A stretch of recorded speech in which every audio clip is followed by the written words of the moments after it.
Le Mozambique et la Zambie ont signé un accord pour la création d'un poste frontière unique visant à faciliter les échanges commerciaux et à stimuler le développement économique des deux pays. Lors de la signature le 24 octobre 2025 à Lusaka, le président mozambicain Daniel Chapo a souligné l'importance de l'unité et de la coopération entre les deux pays. De son côté, le président zambien Hakainde Hichilema a exprimé sa volonté d'élargir la coopération bilatérale, notamment dans les domaines du commerce, de l'énergie et du gaz.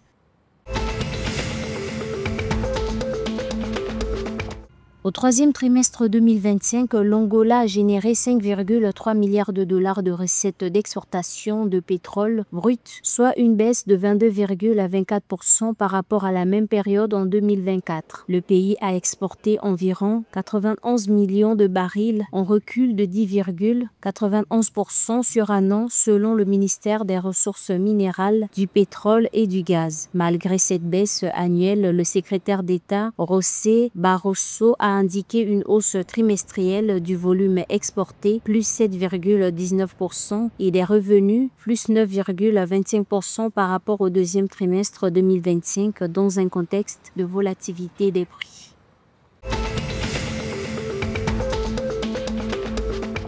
Au Zimbabwe, une usine de jus d'orange d'une valeur de 30 millions de dollars a été inaugurée à Beitbridge, marquant une avancée majeure dans l'industrialisation rurale de la région du Batabeland Sud. Mise en service en juillet 2025, l'usine d'orange traite actuellement 500 à 600 000 tonnes de fruits par jour et emploie plus de 300 personnes avec une capacité installée de 1400 tonnes quotidiennes à atteindre d'ici une dizaine d'années. À terme, le projet devrait créer plus de 3000 emplois et renforcer la transformation locale des agrumes.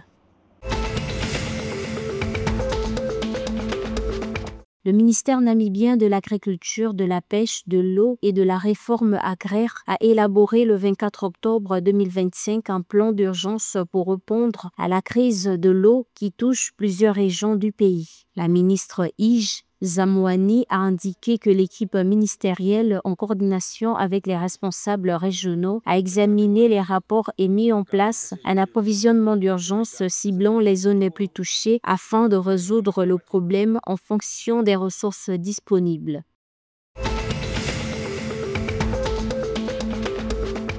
Le géo-énergétique Sasol a renouvelé son sponsoring de l'équipe nationale féminine sud-africaine de football, les Banyana Banyana, jusqu'en 2029, assurant ainsi la stabilité financière de l'équipe après l'expiration du contrat précédent. La prolongation du partenariat entre la Fédération sud-africaine de football et Sasol permet de définir des objectifs favorisant le développement du football féminin, offrant un soutien crucial aux Banyana Banyana alors qu'elles se prépare pour la Coupe d'Afrique des Nations féminines 2026 et vise à consolider leur titre de la CAN 2022.